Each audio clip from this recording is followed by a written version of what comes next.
భాగ్యనగర్ లో Mangalya shopping mall వారి ప్రారంభోత్సవాల జాతర సెప్టెంబర్ 29న శ్రీలీలా గారిచే మణికొండ మర్రి చెట్టునందు. వైఎస్ఆర్సీపీ అధినేత జగన్మోహన్ రెడ్డి ఆదేశాల మేరకు రాష్ట్ర వ్యాప్తంగా మొత్తం వైఎస్ఆర్సీపీ నాయకులంతా దేవాలయాలను దర్శిస్తున్నారు. ఈ నేపథ్యంలో విశాఖ నుంచి గుడివాడ అమర్నాథ్ అయితే పార్టీ నేతలతో అయితే ఈవేళ రుషికొండ వెంకటేశ్వర స్వామి దర్శించుకున్నారు. ఈ నేపథ్యంలో మనతో పాటు మాజీ మంత్రి ఉన్నారు, ఆయన అడిగి తెలుసుకుందాం. సార్ చెప్పండి, ఎందుకు చేస్తున్నారు ఈ నేపథ్యం? జగన్మోహన్ రెడ్డి గారు మీద చేసినటువంటి ఆరోపణలు, చంద్రబాబు నాయుడు గారు దేవుణ్ణి వాడుకున్నటువంటి తీరు, రాజకీయాల్లో కులాల్ని మతాల్ని ప్రాంతాలని వాడుకోవాల్సినటువంటి ఈ దీంట్లో వాడుతున్నటువంటి ఈ సందర్భంలో చంద్రబాబు నాయుడు గారికి బుద్ధి ప్రసాదించాలని చెప్పి ఆ వెంకటేశ్వర స్వామిని కోరుకున్నాం. చివరికి ఏదైతే దేవుడి ప్రసాదం, తిరుమల తిరుపతి ప్రసాదం అంటే ప్రపంచ ప్రఖ్యాతిగాంచినటువంటి, దీనికి హిందువుల మనోభావాలు, దేశ ప్రజల మనోభావాలు, తెలుగువారి మనోభావాలు అందరితో ముడిపడి ఉన్నటువంటిది. నీ అవసరాల కోసం ఎంతమంది మనోభావాలతో ఆటలాడుకోవడం అనేటువంటిది కరెక్ట్ కాదు. అందులో కూడా ఏమీ లేని దాన్ని నువ్వు సృష్టించేటువంటి కార్యక్రమం చేసావు. సో మళ్ళీ తిరిగి నిరూపించాల్సినటువంటి బాధ్యత ఉంది. ఎందుకంటే ప్రజలకి అనుమానాలు ఉన్నాయి, నువ్వు దాన్ని నివృత్తి చేయాల్సినటువంటి అవసరం ఉంది. అది నువ్వు సిట్లు, స్టాండ్లు, కమిటీలు వేస్తే నవ్వవు. CBI enquiry YSR Congress party demand చేస్తుంది, ప్రజలు కూడా డిమాండ్ చేస్తూ ఉన్నారు. సో వీటన్నిటికన్నా మించి దయచేసి దేవుడిని రాజకీయాల్లోకి లాగొద్దు అనేటువంటిది ఆ బుద్ధి చంద్రబాబు నాయుడు గారు రావాలని దేవుని కోరుకున్నారు. కొత్తగా వచ్చిన డిక్లరేషన్ ఎపిసోడ్ కోసం ఏం చెప్తారు? ఏం డిక్లరేషన్? ఎప్పుడు లేని డిక్లరేషన్ ఇప్పుడేంటి? ఏం డిక్లరేషన్ చెప్పండి? జగన్మోహన్ రెడ్డి గారు 5 సార్లు బ్రహ్మోత్సవాలకి పట్టు వస్త్రాలు ఇచ్చారు. రాజశేఖర రెడ్డి గారు వారి తండ్రి 5 సార్లు పట్టు వస్త్రాలు సమర్పించారు. ప్రతిపక్ష నాయకుడిగా అనేక సందర్భాల్లో జగన్మోహన్ రెడ్డి గారు తిరుమల వెళ్ళారు. ఇప్పుడు ఈ సందర్భంలో మళ్ళీ వెళ్ళి వాళ్ళు ఆపి రకరకాలైన డిస్టర్బెన్స్ చేసి దీన్ని మళ్ళీ డైవర్ట్ చేస్తారనే ఉద్దేశంతో జగన్మోహన్ రెడ్డి గారు ఒక అడుగు వెనక్కి వేశారు. జగన్మోహన్ రెడ్డి గారు చాలా క్లియర్గా, కేటగారికల్గా నా మతం మానవత్వం అని చెప్పి ఆయన చెప్పడం జరిగింది. దానికి కట్టుబడి ఉన్నాం. రేపు మళ్ళీ ఈ రోజు వెళ్ళినంత మాత్రాన రేపు వెళ్ళాలని అనుకుంటే వారు అమాయకత్వం. మళ్ళీ ఇంకొక రోజు సమయం చూసుకొని వారు తిరుపతి వెళ్తారు. ఎవరు ఆపుతారో కూడా చూస్తాం. ఈ నేపథ్యంలో వైఎస్ఆర్సీపీ రానున్న రోజులు ఇంకేమైనా ఆందోళన చేయబోతుంది? ప్రభుత్వం అంత సవ్యంగా పనిచేస్తే మాకు ఎందుకు ఈ బాధలు చెప్పండి?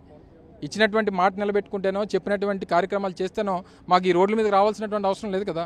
సో డెఫినెట్గా ప్రభుత్వం ఏ రోజైతే ఇచ్చినటువంటి మాట తప్పుతుందో ప్రతి క్షణంలో, ప్రతి సందర్భంలో వైఎస్ఆర్ కాంగ్రెస్ పార్టీ రోడ్డు ఎక్కుతుంది. మనతో పాటు మాజీ ఎమ్మెల్యే పాసిబుల్ గణేష్ గారు, ఆయన అడిగి తెలుసుకుందాం. సార్ చెప్పండి, రాష్ట్ర వ్యాప్తంగా చేస్తున్నారు కదా వైఎస్ఆర్సీపీ కార్యకర్తలు, ఈ నేపథ్యంలో మీరేం చెప్తారు? ఈరోజు చంద్రబాబు నాయుడు పాలన గాడి తప్పింది. First thing, for the last 100 డేస్లో అట్టర్ ఫెయిల్యూర్ అన్నమాట. ఇటువంటి ముఖ్యమంత్రి ఏ దేశంలో ఏ రాష్ట్రంలో కూడా లేరని చెప్పాలి. ఎందుకంటే నాకుండే ఈ 19 సంవత్సరాలు రాజకీయ అనుభవంలో 2 సార్లు నేను ఎమ్మెల్యేగా, what you have told to the people, what manifesto you given to the people, ఆ మేనిఫెస్టోని ఇంప్లిమెంటేషన్ చేస్తావని చెప్పేసి ఈరోజు చూస్తావన్నమాట. నువ్వు పరిపాలనలో ఉన్నావు, రాజకీయం చేయడానికి కాదు. 5 సంవత్సరాలను పరిపాలన చేసి ఎలక్షన్స్కి వెళ్ళే ముందు రాజకీయం చేయవు. డే 1 నుండి రాజకీయం స్టార్ట్ చేశారే ఈరోజు పవన్ కళ్యాణ్, చంద్రబాబు నాయుడు, లోకేష్. ఇది నాకు అర్థం కావట్లేదు. రాజకీయమా? నీకు ఓటేసి గెలిపించింది మీరు అనుకున్నట్లాగా ఈవీఎం కాకపోయినా సరే వేల కొలది, లక్షల కొలది మెజార్టీలు ఇచ్చింది for the governance, neat and clean governance. ఓవరాల్గా ఈ తిరుపతి ఎపిసోడ్ అంతా కక్ష చర్య సాధింపు చర్య కింద భావించుకోవచ్చా? అంటే జగన్మోహన్ రెడ్డి అధికారంలో ఉన్నాడు, పింక్ డైమండ్ మాయమైందని చెప్పి ఒక ఆరోపణకి దానికి ప్రత్యామ్నాయంగా ఇదని చెప్పి ప్రజల్లో అయితే ఒక కామెంట్స్ అయితే వినిపిస్తున్నాయి. ఏమంటారు? ఆబ్వియస్లీ ఇది చాలా వాస్తవం. ఎందుకంటే Subrahmanyam, the great MP and advocate, అతనే అన్నారన్నమాట, Chandrababu Naidu is a big liar, is a liar. ఈరోజు జగన్మోహన్ రెడ్డి వారి మీద ఏమో అనవసరంగా బుర్ర జల్లుతా ఉన్నారు. చేత కాక, గవర్నెన్స్ చేత కాక ప్రజలందరూ కూడా ప్రశ్నిస్తూ ఉన్నారు. మీ 6 ఫార్ములాస్ ఇచ్చారు మాకు, ఆ 6 ఏది పారామీటర్స్ అన్నీ కూడా మీరు ప్రూవ్ చేసుకుని అంటేనేమో అది చేయలేక ఏదైతే వరదల్లో అటర్ ఫెయిల్యూర్ అయిపోయారో ఆ ఫెయిల్యూర్కి ఒక సైడ్ ట్రాక్ చేయడం కోసం అని చెప్పేసి జగన్మోహన్ రెడ్డి గారి మీద లడ్డూ మీద నిందేశారు. కాదు సార్, ఒక సీఎం స్థాయిలో ఉన్న చంద్రబాబు నాయుడు గారి దగ్గర అంత ఆధారాలు, అంత పక్కా కాన్ఫిడెన్స్ లేకపోతే ఆయన పబ్లిక్గా మీడియా ముందు చెప్పరు కదా, ఏమంటారు? మీరేమంటారు? ఈరోజు చంద్రబాబు నాయుడు ఏంటంటే మేనేజ్మెంట్, ఈ కెన్ మేనేజ్ ద బ్యూరోక్రాట్స్, ఈ కెన్ మేనేజ్ ది ఇన్స్టిట్యూట్స్. ఈరోజు ఏమో గుజరాత్లో వెళ్ళి ఒక 1 లక్ష రూపాయలు కొడితే ఒక సర్టిఫికేట్ ఇస్తారన్నమాట, పారామీటర్స్ అన్నీ కూడా రాంగ్ అని చూపించడానికి. ఆ పారామీటర్స్ తోటేమో నువ్వేమో వచ్చి రోడ్డు మీద ఎక్కేసి ఏంటి నాకు ఆ న్యూసెన్స్ చేయడం అర్థం కావట్లేదు. If you really want to provoke the people, okay provoke చేసుకో, బట్ నువ్వు సిట్ అనేది కాదు, సిబిఐ ఎంక్వైరీ అయ్యి ఆర్ సుప్రీంకోర్టు సిట్టింగ్ జడ్జితో వేయి. We will accept it. We are ready to prove our innocence. మా ఇన్నోసెన్స్ ప్రూవ్ చేసుకోవడానికి మేము రెడీగా ఉన్నాం. నువ్వు ఉన్నావా రెడీగానా? లోకేష్ కానీ, పవన్ కళ్యాణ్ కానీ, చంద్రబాబు నాయుడు కానీ, ఆర్ యూ రెడీ?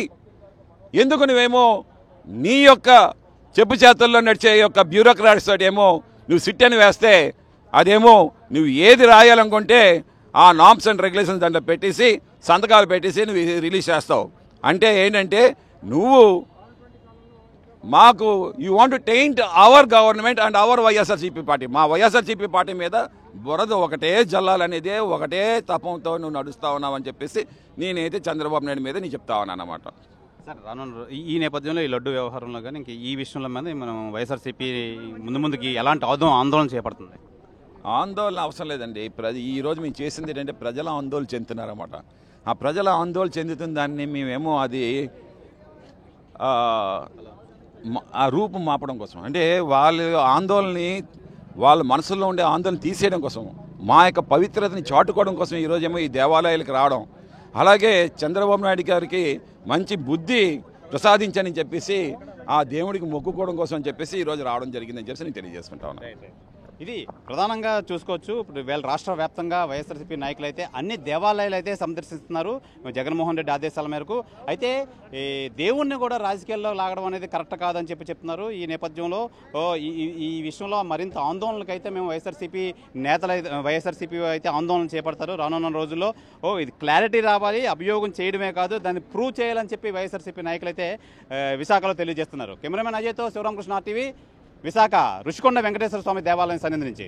భాగ్యనగర్ లో మంగళ్య షాపింగ్ మాల్ వారి ప్రారంభోత్సవాల జాతర సెప్టెంబర్ 22న కీర్తి సురేష్ చే Sudarshan theatre complex RTC cross roads నందు, సెప్టెంబర్ 27న సంయుక్త మీనంచే Narsing main road HP petrol bunk పక్కన, సెప్టెంబర్ 29న శ్రీలీలా గారిచే మణికొండ మర్రి చెట్టు నందు. మంగళ్య షాపింగ్ మాల్స్ గొప్ప ప్రారంభం. ప్రారంభోత్సవ ఆఫర్స్ మిస్ కాకండి.